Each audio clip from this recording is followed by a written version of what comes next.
Rowan Atkinson is one of the most beloved UK actors from his early sketches with Mr. Bean and Blackadder all the way through to the Johnny English movies.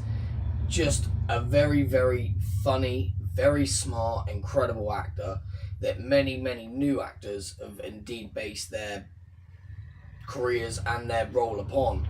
Just some you only have to read some of the books, listen to some of the interviews. Rowan Atkinson is beloved by everybody essentially,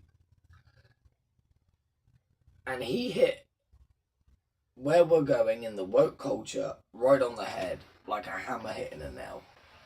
Let's go ahead and roll this incredible clip. My starting point when it comes to the consideration of any issue relating to free speech is my passionate belief that the second most precious thing in life is the right to express yourself freely. The most precious thing in life, I think, is food in your mouth, and the third most precious is a roof over your head. But a fixture for me in the number 2 slot is free expression, just below the need to sustain life itself. That is because I have enjoyed free expression in this country all my professional life and fully expect to continue to do so. Personally, I suspect highly unlikely to be arrested for whatever laws exist to contain free expression because of the undoubtedly privileged position that is afforded to those of a high public profile. So my concerns are less for myself and more for those more vulnerable because of their lower profile. Like the man arrested in Oxford for calling a police horse gay, or the teenager arrested for calling the Church of Scientology a cult, or the cafe owner arrested for displaying passages from the Bible on a TV screen. When I heard of some of these more ludicrous offences and charges, I remembered that I had been here before in a fictional context. I once did a show called Not the 9 O'Clock News some years ago, and we did a sketch where Griff Rhys-Jones played Constable Savage, a manifestly racist police officer to whom I, as his station commander, is giving a dressing down for arresting a black man on a whole string of ridiculous, trumped up and ludicrous charges.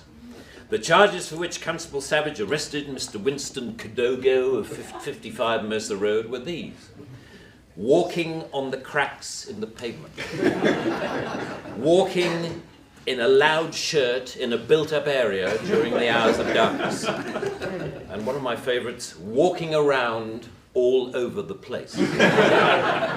He was also arrested for urinating in a public convenience and looking at me in a funny way.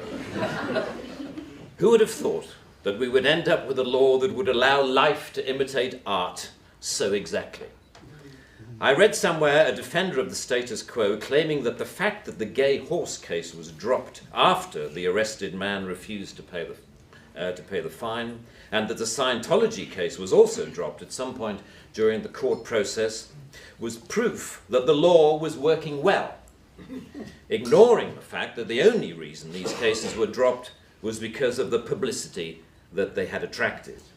The police sensed that ridicule was just around the corner and withdrew their actions. But what about the thousands of other cases that did not enjoy the oxygen of publicity, that weren't quite ludicrous enough to attract media attention? Even for those actions that were withdrawn, people were arrested, questioned, taken to court, and then released. That isn't a law working properly. That is censoriousness of the most intimidating kind, guaranteed to have, as Lord Dear says, a chilling effect on free expression and free protest. Parliament's Joint Committee on Human Rights summarised, as you may know, this whole issue very well by saying, while arresting a protester for using threatening or abusive speech may, depending on the circumstances, be a proportionate response, we do not think that language or behaviour that is merely insulting should ever be criminalised in this way. The clear problem with the outlawing of insult is that too many things can be interpreted as such. Criticism is easily construed as insult by certain parties. ridicule easily construed as insult, sarcasm, unfavourable comparison, merely stating an alternative point of view to the orthodoxy can be interpreted as insult. And because so many things can be interpreted as insult, it is hardly surprising that so many things have been, as the examples I talked about earlier show. Although the law under discussion has been on the statute book for over 25 years, it is indicative of a culture that has taken hold of the programs of successive governments, that with the reasonable and well-intentioned ambition to contain obnoxious elements in society, has created a society of an extraordinarily authoritarian and controlling nature. That is what you might call the new intolerance, a new but intense desire to gag uncomfortable voices of dissent. I am not intolerant, say many people, say many softly spoken, highly educated, liberal-minded people. I'm only intolerant of intolerance. And people tend to nod sagely and say, oh yes, wise words, wise words. And yet if you think about this supposedly inarguable statement for longer than 5 seconds, you realize that all it is advocating is the replacement of one kind of intolerance with another, which to me doesn't represent any kind of progress at all.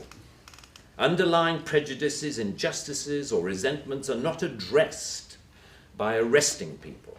They are addressed by the issues being aired, argued, and dealt with, preferably outside the legal process.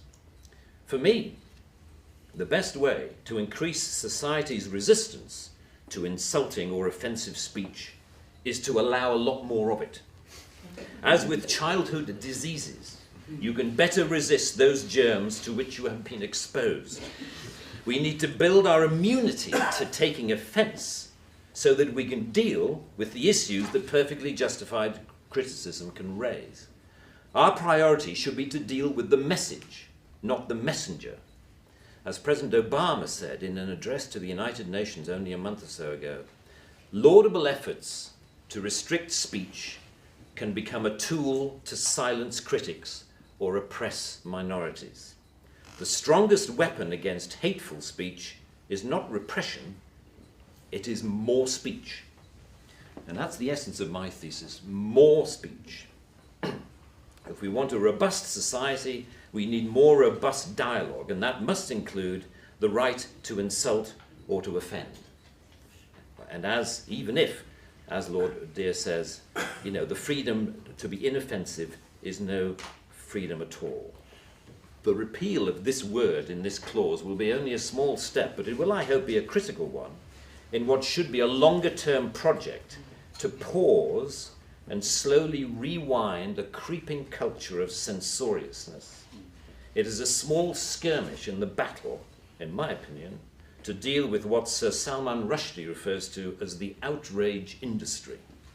Self-appointed arbiters of the public good, encouraging media-stoked outrage to which the police feel under terrible pressure to react. A newspaper rings up Scotland Yard. Someone has said something slightly insulting on Twitter about someone who we think a national treasure. What are you going to do about it? And the police panic and they scrabble around and then grasp the most inappropriate lifeline of all, Section 5 of the Public Order Act, that thing where you can arrest anybody for saying anything that might be construed by anyone else as insulting. They don't seem to need a real victim. They need only to make the judgment that somebody could have been offended if they had heard or read what has been said. The most ludicrous degree of latitude. The storms that surround Twitter and Facebook comment have raised some fascinating issues about free speech, which we haven't really yet come to terms with. Firstly, that we all have to take responsibility for what we say, which is quite a good lesson to learn. But secondly, we've learned how appallingly prickly and intolerant society has become of even the mildest adverse comment. The law should not be aiding and abetting this new intolerance. Free speech can only suffer if the law prevents us from dealing with its consequences. I offer my wholehearted support to the Reform Section 5 campaign. Thank you very much.